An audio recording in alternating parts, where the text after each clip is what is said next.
Mensagem do dia, com o pastor Marcelo Gomes.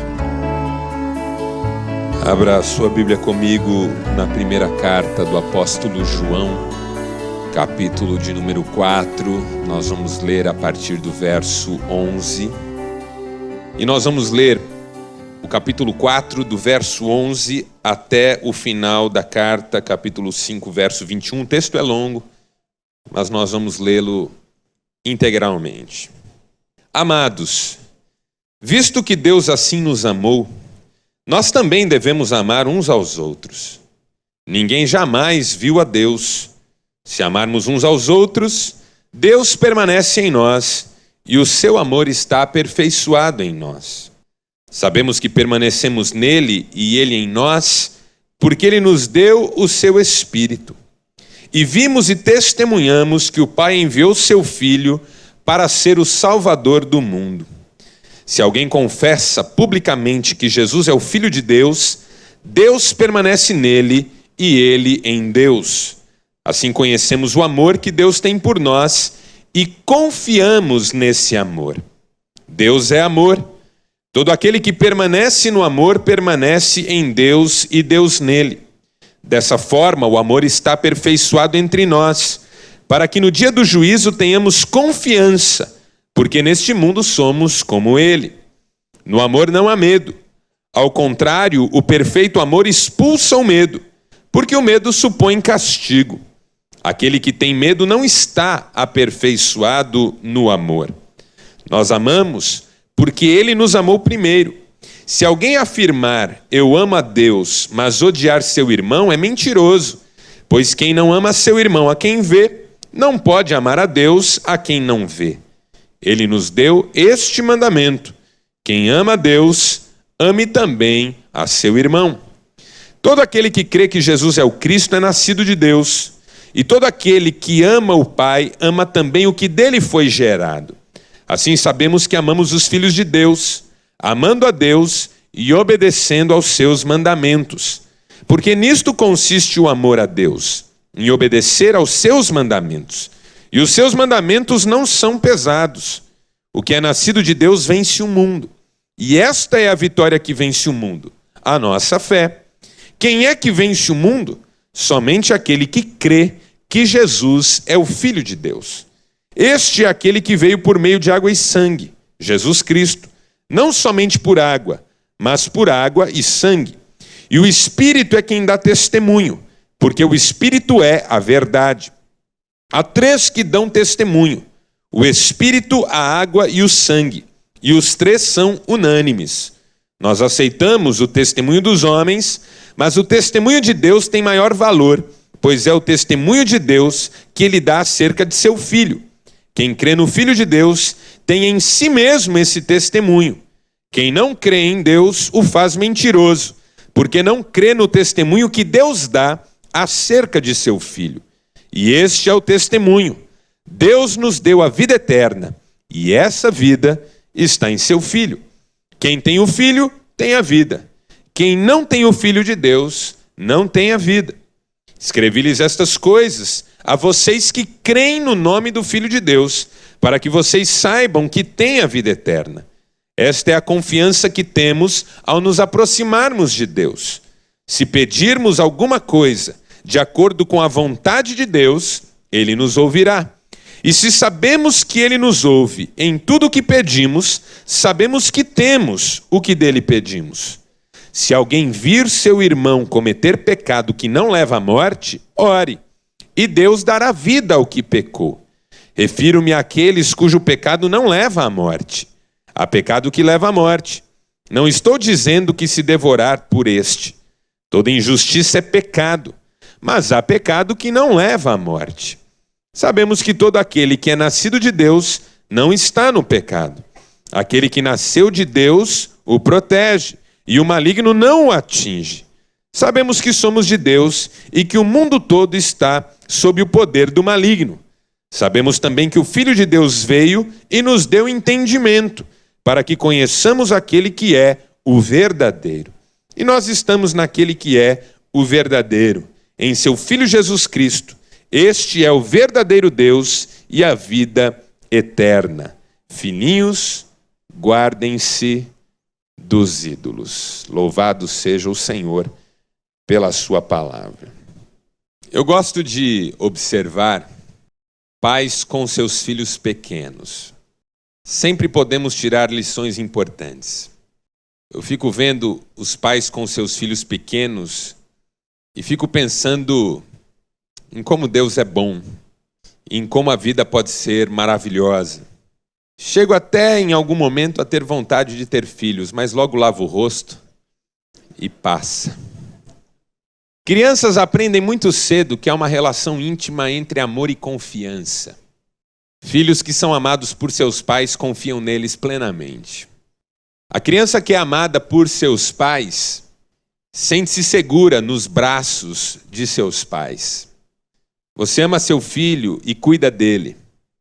Você o coloca nos braços de um estranho, rapidamente ele quer voltar para os seus. Porque nos seus braços ele se sente seguro.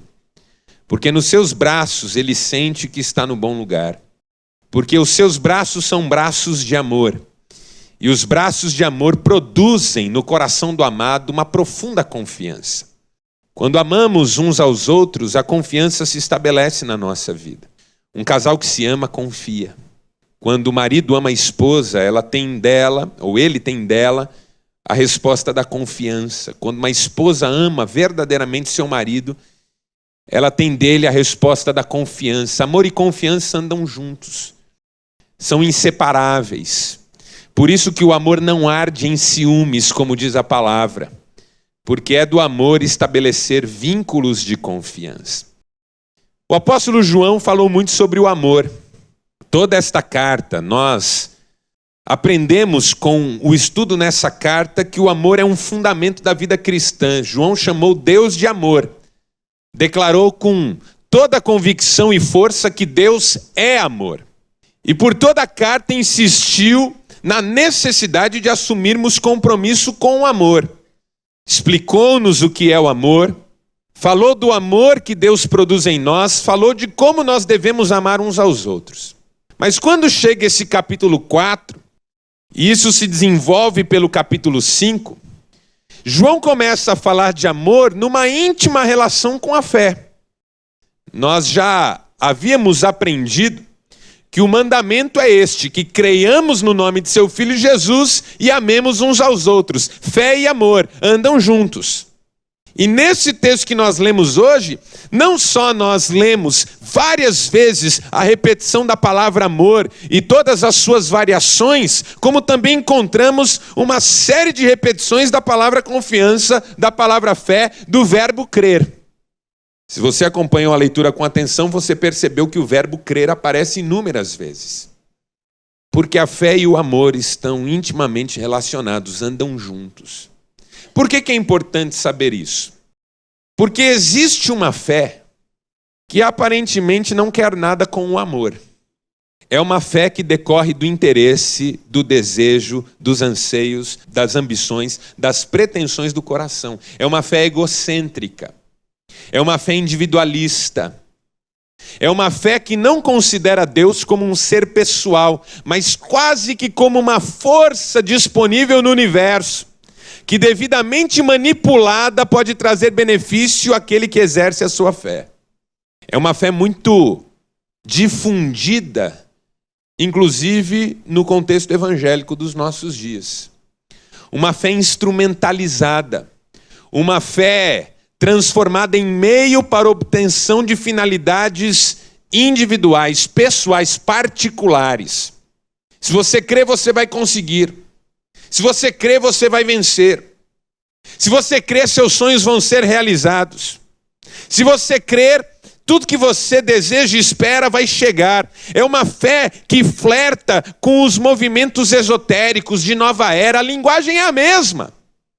Você vai atrair o que você deseja, você vai trazer para perto o que você espera. Se você declarar, se você professar, se você verbalizar, então isso vai começar a acontecer na sua vida. Essa fé não é bíblica. Essa fé que entende que Deus é um poder solto no universo esperando quem consiga manipulá-lo com as palavras certas, com as campanhas certas, com os jeitos certos de pedir, e tudo que se deseja vai acontecer. Não é uma fé bíblica. É uma fé que decorre do interesse, das perspectivas e anseios particulares. A fé que a Bíblia apresenta é uma fé que decorre do amor. Ela está intimamente relacionada ao amor. Ela vê em Deus um Pai. E ela entende que a ação de Deus na vida do crente não é impessoal, mas é pessoal, paterna e totalmente movida por amor. Essa fé, quando lê a Bíblia, concorda quando Jesus diz: pedi e dar-se-vos-á, buscai e achareis, batei e abrir-se-vos-á. Mas também concorda com Tiago quando Tiago diz: vocês pedem e não recebem porque pedem mal. Aliás, você sabe qual foi o contexto em que Jesus disse: pedi e dar-se-vos-á. No mesmo discurso em que ele diz: pois qual é o pai? Se o filho pedir peixe, lhe dará escorpião, ou se o filho pedir pão, lhe dará pedra. Quem é o pai que atende o filho com aquilo que vai fazer mal para o filho? Quem é o pai que dá para o filho aquilo que vai prejudicar a vida do filho? Seu filho vai fazer aniversário, ele tem 8 anos, vai fazer 9. Filho, o que você quer ganhar de aniversário? Pai, eu quero um 38. A resposta será? Não. Mas aí o menino, antes de dormir: papai, você não vai orar comigo? Vou, filho, ora. Deus, toca o coração do meu pai para que ele me dê o meu 38. O menino crê. O menino tem fé. E ele já começa a contar para os amiguinhos: sabe o que eu vou ganhar de aniversário? Um 38. Um tênis 38? Não, uma arma. O pai vai dar só se estiver endemoniado. Ou como eu disse no encontro de homens hoje de manhã, semi-endemoniado, porque tem pessoas semi-endemoniadas. Eu falo sobre isso outro dia. No amor você diz sim, mas também diz não. Concorda comigo? Porque o amor é relacional, é pessoal.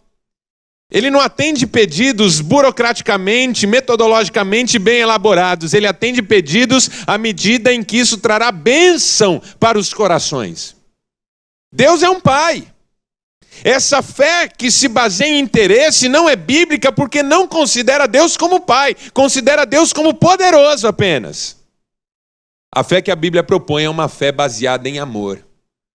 E a fé baseada em amor tem implicações práticas na nossa vida. E esse texto fala sobre algumas delas. Primeira, esse texto diz que a fé baseada em amor expulsa o medo do nosso coração. Veja comigo, capítulo 4, versículo 16. Deus é amor. Todo aquele que permanece no amor permanece em Deus e Deus nele. Dessa forma, o amor está aperfeiçoado entre nós, para que no dia do juízo tenhamos confiança. Guarde essa frase. Porque neste mundo somos como ele. No amor não há medo. Antes, o perfeito amor expulsa o medo, porque medo supõe castigo. E aquele que tem medo não está aperfeiçoado no amor. Nós vivemos numa sociedade que nos ensinou que o contrário do medo é a coragem. Se você tiver coragem, você enfrentará os seus medos. Só que quando nós temos medo, não adianta dizer que nós podemos ter coragem, que nós não temos. A grande verdade é que a coragem nunca se opôs ao medo. Eu costumo dizer que a coragem e o medo são como os dois lados de um ponto de referência. Se o ponto de referência mudar para a esquerda, sobra mais espaço do lado direito. Se o ponto de referência mudar para o lado direito, sobra mais espaço do lado esquerdo. O lado esquerdo e direito não estão em oposição. Um cede espaço para o outro à medida em que o ponto de referência muda. Então vou dar um exemplo.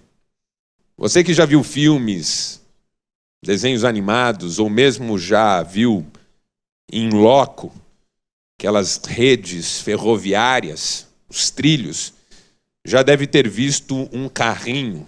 Eu fiquei sabendo que esse carrinho chama trole ou vagoneta, que é um carrinho que anda sobre o trilho uma vez que é manivelado. Já viu isso? Imagine que você está vendo um trilho lateralmente e no meio do trilho você tem a vagoneta, o trole. O trole se movimenta para frente e para trás. E você está olhando para ele. Se ele se movimenta para a sua esquerda, ele deixa mais espaço do lado direito. Se ele se movimenta para o lado direito, ele deixa mais espaço para o lado esquerdo. O trole é o ponto de referência. À medida em que ele se movimenta, os espaços sobram ou diminuem. Medo e coragem têm essa relação. A coragem não luta contra o medo. É o espaço que aumenta se o medo diminui, ou que diminui se o medo aumenta. O mesmo vale para o outro lado. O medo e a coragem não estão em oposição. O ponto de referência nesse trilho, segundo o texto que nós lemos, é o amor. O amor, sim, tem poder para mudar o ponto de referência e encurtar os espaços de medo. É o amor que manivela o trole, que manivela a vagoneta. É o amor que faz com que a vagoneta se desloque de tal maneira que o espaço que eu denomino medo encurte, diminua, perca o seu poder. O amor é que lança fora o medo, não é a coragem. Por quê? Porque o medo pressupõe desgraça lá na frente. O medo pressupõe castigo. O medo tira a confiança no dia do juízo. O medo faz com que eu me sinta sob ameaça, em risco. O medo sugere que eu estou em perigo. O medo sugere que alguma coisa vai dar muito errada para mim. É por isso que nós temos medo. Porque em algum momento da vida, diante de algum perigo, nos sentimos ameaçados, vulneráveis, fragilizados, expostos. O que é que gera medo em você? Não é a sensação de que de repente um perigo, um problema, uma ameaça é maior do que você pode lidar?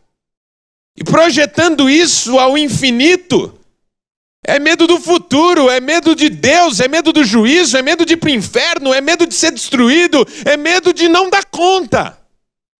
Não é a coragem que vai acabar com esse medo, mas é a certeza do amor de Deus. Porque quando eu descubro o amor de Deus, todas aquelas razões que me geram medo, porque são maiores do que eu, e eu me sinto vulnerável e pequeno diante delas, se tornam mínimas diante do Senhor, que é maior do que tudo isso.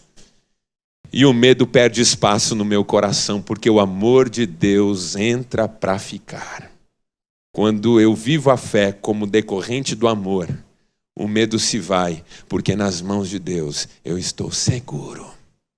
É a criança que não luta contra o medo do cachorro, da aranha, do bicho, porque foi insuflada a ter coragem, mas porque o pai chegou, pegou ela no colo e disse: filho, eu estou aqui com você.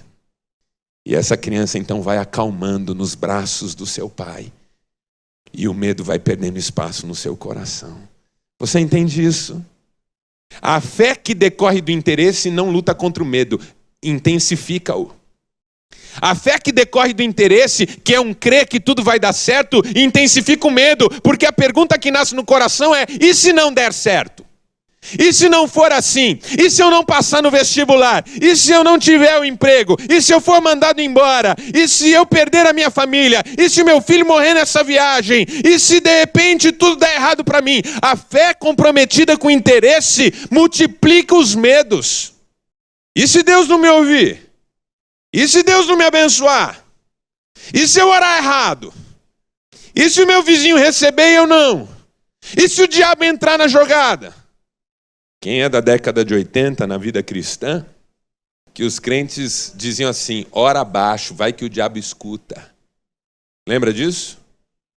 Ora abaixo, vai que o diabo escuta. Vai atrapalhar.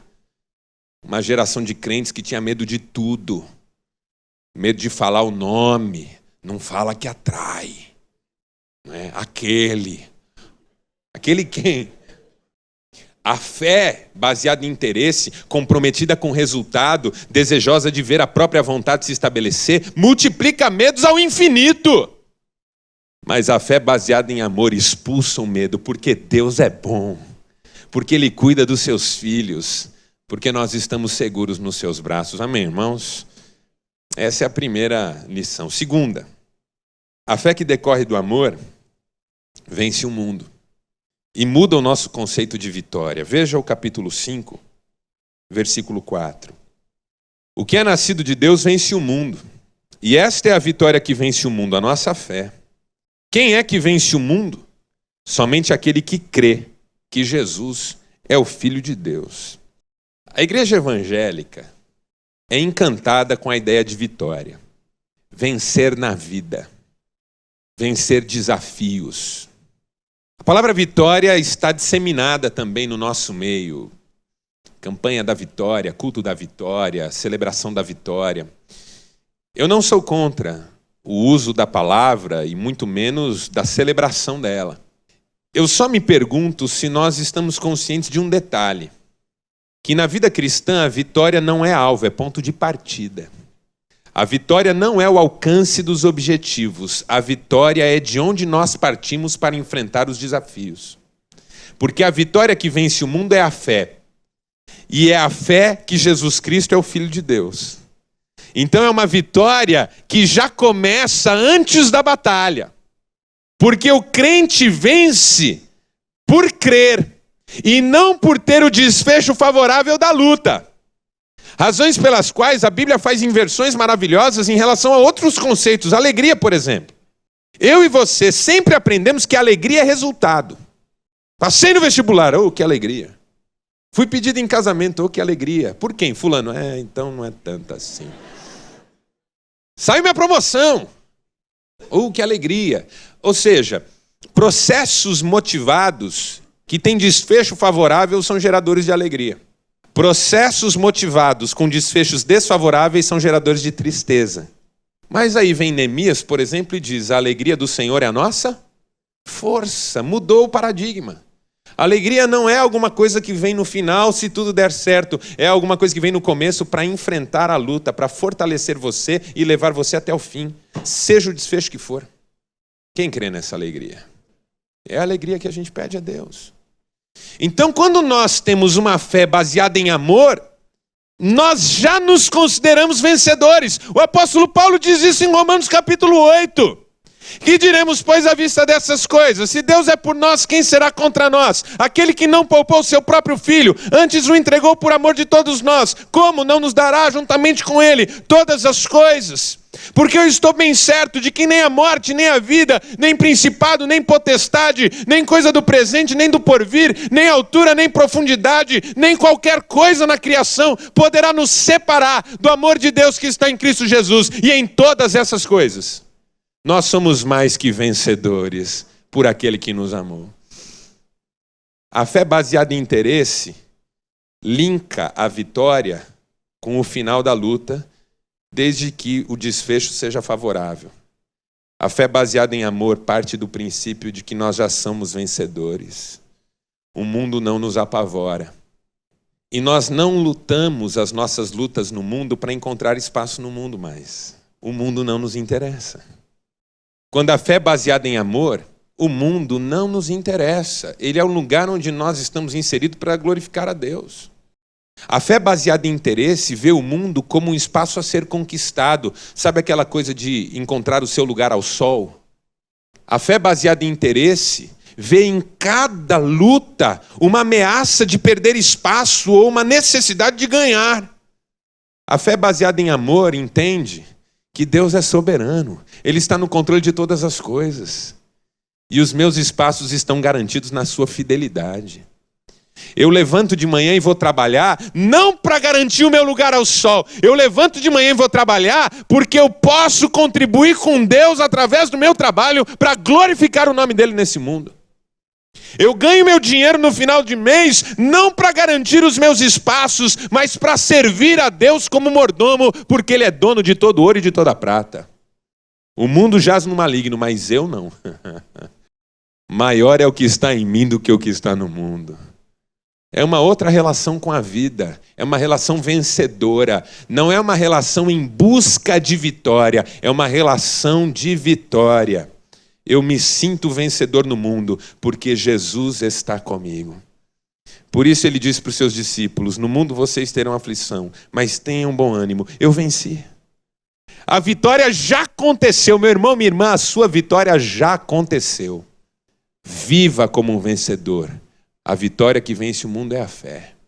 Por isso que o texto começa a falar, a partir do versículo 6, sobre testemunho. Porque a vitória que vence o mundo é a fé, e essa fé se expressa através de vários testemunhos. Porque eu não estou no mundo para ganhar espaço, eu estou no mundo para servir de testemunho. Eu não estou no mundo para ficar, eu estou no mundo de passagem. E o meu objetivo não é ganhar, o meu objetivo é ser fiel, dar testemunho. O texto fala do testemunho de Cristo, que veio por água e sangue, batismo e cruz. No batismo, a voz que veio do céu, esse é meu filho amado em quem tenho muito prazer. Na cruz, Pai, em tuas mãos entrego o meu espírito e está consumado. Esse é o testemunho de Jesus, é um testemunho aprovado pelo céu.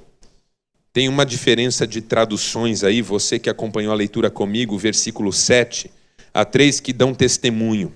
Algumas Bíblias complementam no céu, o Pai, a Palavra e o Espírito, e esses 3 são um. E na terra, o Espírito, a água e o sangue, e os 3 são unânimes. Quem tem a Bíblia assim? Que perdeu a leitura enquanto eu fazia. Você perdeu a leitura? Mas por que o pastor pulou? Será que ele não acredita nisso? Na minha Bíblia não tem esse complemento. Porque é uma questão de textos antigos, qual é o mais antigo, uns têm, outros não. Eu não vou entrar nesse mérito. Você pode depois estudar lendo um comentário. Estou fazendo a ressalva só para você entender por que a gente lê numa Bíblia e você tem outra. Ah, pastor, a gente não devia ter tudo a mesma Bíblia? Não, é bom ter Bíblia diferente. Porque mostra como estudar a Bíblia é um desafio diário. A gente não sabe nada ainda sobre a Bíblia. Mas o fato é que tanto o céu como a terra dão testemunho de Jesus. E nós também damos testemunho. Versículo 10. Quem crê no Filho de Deus tem em si mesmo esse testemunho. É nisso que nós somos vencedores. As pessoas olham para nós e veem o testemunho de Jesus. E o testemunho de Jesus é um testemunho de vitória porque ele venceu. Foi aprovado na terra, foi aprovado no céu.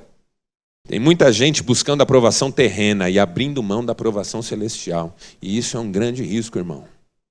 Não importa que você seja conhecido de homens, importa que você seja conhecido de anjos. Seu nome talvez nunca figure entre os grandes desse mundo. Mas ele precisa estar no livro da vida e figurar entre aqueles que creem. Terceiro, agora nesse terceiro ponto eu vou precisar da sua máxima atenção, porque ele é o mais difícil dos... João deixou o pior para o final, você percebeu isso? O mais difícil, a carta vai terminando e vai ficando mais complexa. Primeiro, essa fé baseada em amor vence o medo. Segundo, essa fé baseada em amor vence o mundo. Terceiro, essa fé baseada em amor vence uma oração desconectada com a vontade de Deus. Não é só o medo que vai, não é só a relação com o mundo que muda, mas também a nossa vida de oração muda. E esse texto fala sobre isso. Vamos olhar o versículo 13. Escrevi-lhes essas coisas a vocês que creem no nome do Filho de Deus, para que vocês saibam que têm a vida eterna. Esta é a confiança, verso 14, que temos ao nos aproximarmos de Deus. Se pedirmos alguma coisa, como? Leia para mim. Segundo a sua vontade. Está na sua Bíblia isso também? Porque está na minha, mas eu fiquei com dúvida. Achei que alguém tinha escrito por cima aqui. Está na sua, então? Está escrito na sua Bíblia, se alguém pedir segundo a vontade de Deus, é isso? Então tá. Ele nos ouve. E se sabemos que nos ouve, estamos certos de que obtemos os pedidos que lhe temos feito. Está claro isso para você? A oração de quem crê no Filho de Deus, baseada em amor, é uma oração sintonizada com a expressão da vontade de Deus. A fé baseada em interesse transforma a oração numa expressão da vontade de quem ora. Irmão, será que você está orando certo? Não, é o que eu quero.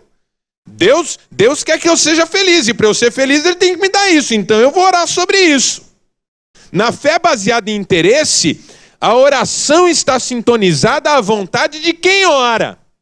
Mas na fé baseada em amor, a oração está sintonizada na vontade de quem atende. Porque quem atende ama e sabe o que é melhor para nós. Amém, irmãos? Então é isso que está sendo dito aqui. Que quando você vai orar, a vontade de Deus é o foco da oração. Porque é a certeza de estar orando segundo a vontade de Deus que traz a certeza de ser ouvido e atendido. Pastor, ora pelo meu negócio. O que você faz, irmão? Eu vendo droga. Como assim? Camisa do Palmeiras? Não, droga mesmo. Então, como é que é isso? Ah, pastor, ora para ninguém descobrir lá no meu trabalho que eu andei pegando um dinheiro. Porque eu não posso perder esse emprego de jeito nenhum. Pastor, ora para fulano deixar a esposa dele ficar comigo. Eu gosto tanto dele. Veja, isso não combina. Só que assim, os exemplos que eu estou dando são grosseiros. É fácil falar de exemplos grosseiros. Difícil é falar dos exemplos sutis da nossa vida. Mas aí vem o mais difícil. Versículo 16. Você já entendeu que deve orar segundo a vontade de Deus. Aí você lê o versículo 16. Se alguém vir seu irmão cometer pecado, ore. Mas aí você diz, não, o pastor pulou uma frase. Então vamos lá. Se alguém vir o seu irmão cometer pecado que não leva à morte, ore. E Deus dará vida ao que pecou. Refiro-me àqueles cujo pecado não leva à morte. Há pecado que leva à morte. Não estou dizendo que se devorar por este. A sua Bíblia talvez diga, por este não ore.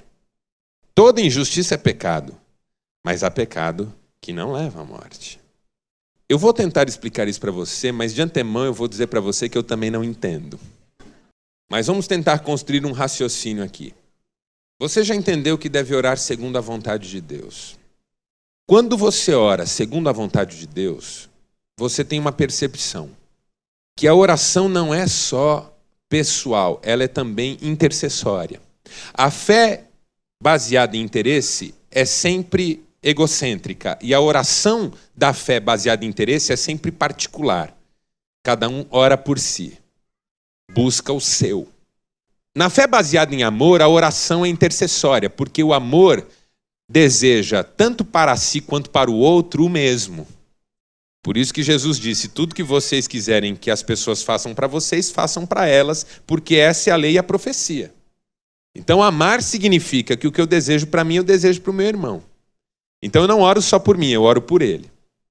Aí eu vejo que um irmão precisa de oração porque está pecando. Por que eu vou orar por um irmão que está pecando? Porque se eu vejo que um irmão está pecando, eu devo orar. Porque eu não oro só em função de bênçãos, eu oro em função de santidade.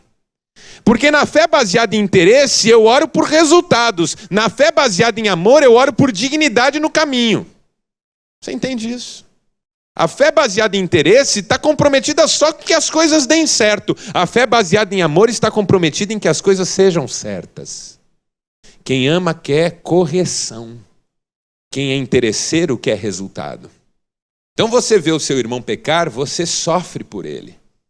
Porque você não deseja que os efeitos da vida de pecado se imponham sobre ele, porque são destrutivos. Mas aí o João diz assim, acontece que você precisa discernir se o pecado desse irmão leva à morte. Porque se for o caso, a esse respeito você não deve orar. De onde João tirou isso? Bom, João andou com Jesus. João ouviu tudo que Jesus falou. João foi um discípulo de Jesus. João certamente se lembrava de um dia em que Jesus falou que há um pecado que não tem perdão, que transforma o pecador em réu de pecado eterno. Que pecado é esse? Blasfêmia contra o Espírito Santo. Em que contexto Jesus falou sobre blasfêmia contra o Espírito Santo? No contexto em que os fariseus o acusaram de expulsar demônios pelo maioral dos demônios, que é Belzebu. Os fariseus viram milagres, viram exorcismos, viram gente sendo liberta e, para não se renderem a Deus, preferiram dizer que o agente daquela ação era o diabo e não o Espírito Santo. O que é blasfêmia contra o Espírito Santo? A absoluta e radical resistência ao agir do Espírito Santo. Uma pessoa blasfema contra o Espírito Santo é uma pessoa incapaz de se converter. Por que o pecado dela leva à morte? Porque a vida está em crer. Por isso que o versículo 13 começa: eu escrevi isso para vocês que creem no nome do Filho de Deus, para que vocês saibam que têm a vida eterna. Pastor, será que João não está dizendo aqui que o pecado leva à morte física? Por exemplo, o sujeito fumou 6 maços de cigarro por dia nos últimos 20 anos. Agora foi fazer um exame e está com câncer no pulmão. Não tem mais cura. Não é isso. Não ore por ele porque o pecado leva à morte. Então ele vai morrer mesmo, a gente não deve orar. Ou como fez o sujeito lá da IOC, que comprou uma arma para a mulher, deu curso de tiro para ela e depois traiu. Pecado que leva à morte, camarada. Tem gente que faz cada coisa, né, irmão? Presente para você, amor, uma arma. 6 meses de curso de tiro também. Te traí, tá? Será que não é disso? Fatalmente leva à morte? Será que não está falando do sujeito que foi lá, se envolveu com o tráfico, agora quer sair, foi jurado de morte pelo traficante, é pecado que leva à morte? Se fosse morte física, o versículo de número 16 não faria sentido. Se alguém vir seu irmão cometer pecado que não leva à morte, ore e Deus dará vida. Bom, se não leva à morte, por que Deus vai dar vida? Então fica claro aqui que não estamos falando de morte e vida física, mas estamos falando de morte e vida espiritual. Porque a vida que está em jogo é a vida eterna do versículo 13. Se o pecado de blasfêmia do Espírito Santo fecha o coração para a única alternativa de vida que um ser humano tem, será, irmãos, e aqui eu quero propor uma reflexão, eu não quero fechar esse tema com você, porque eu também tenho algumas dúvidas. Mas eu quero levar você a pensar o seguinte: será que às vezes a gente não ora para que uma pessoa não sofra os efeitos da sua vida de pecado e de coração fechado para Deus, ao invés de batalhar para que ela finalmente se renda? Então eu oro pelo meu irmão que não ama Jesus, que vive uma vida errada, para que ele consiga um emprego. Eu oro pelo meu filho que está afastado de Deus, o coração fechado para Deus, para que Deus dê uma boa namorada para ele. Eu oro pelo povo somali, para que ele pare de mascar o cat. Eu oro pelo povo somali, para que as mulheres não sejam mais vítimas de mutilação genital. Mas eu esqueço que a necessidade dessas pessoas não é essa em primeiro lugar. Em primeiro lugar é que elas se rendam finalmente àquele que pode dar vida e vida eterna. Porque uma fé baseada em interesse não tem salvação no foco, tem bênção no foco. É a mulher que vem pedir oração para o pastor, para o casamento dela ser restaurado, mas ela não se submete à orientação do pastor, que seja mulher de oração e submissa.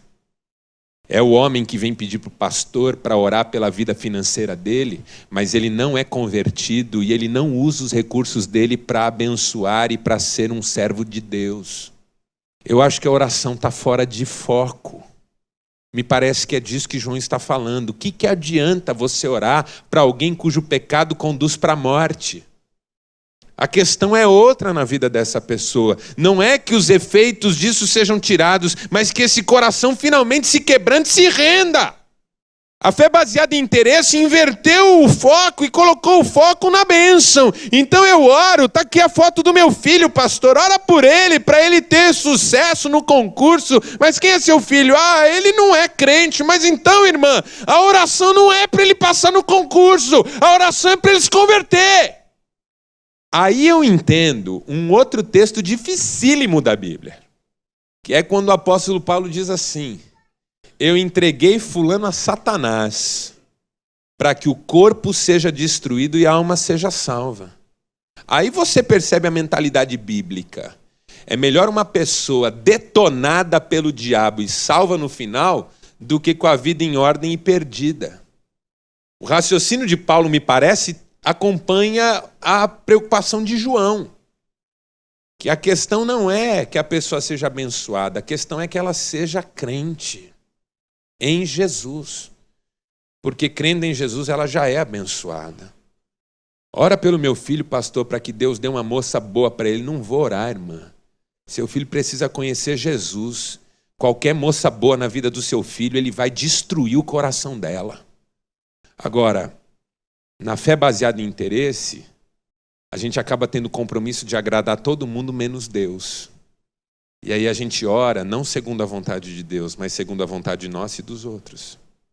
Será que não é isso que João está querendo corrigir na nossa vida? A nossa oração. Que a nossa oração seja um reflexo da vontade de Deus. Deus quer que todos os homens sejam salvos. E nós orando para que aqueles que nós gostamos vivam bem.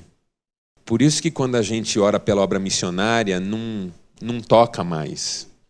Porque o nosso compromisso com a salvação das pessoas está murcho. É esvaído. Agora, se a gente fizer uma campanha de oração para quem está desempregado arrumar emprego, aí o clamor é contundente, é efervescente, é dinâmico. Pastor, quer dizer que eu não devo mais orar por quem não é crente? Eu não sei se é isso que João está dizendo. Me parece que ele está só corrigindo o foco da oração.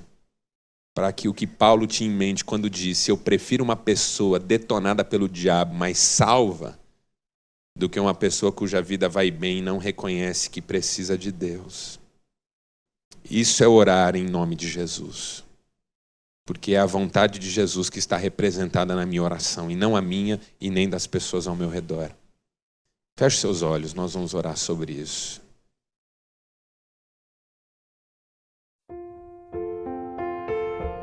Pai Celestial, Deus amoroso, mais uma vez nós estamos diante de Ti porque a Tua palavra tem sido nosso alimento.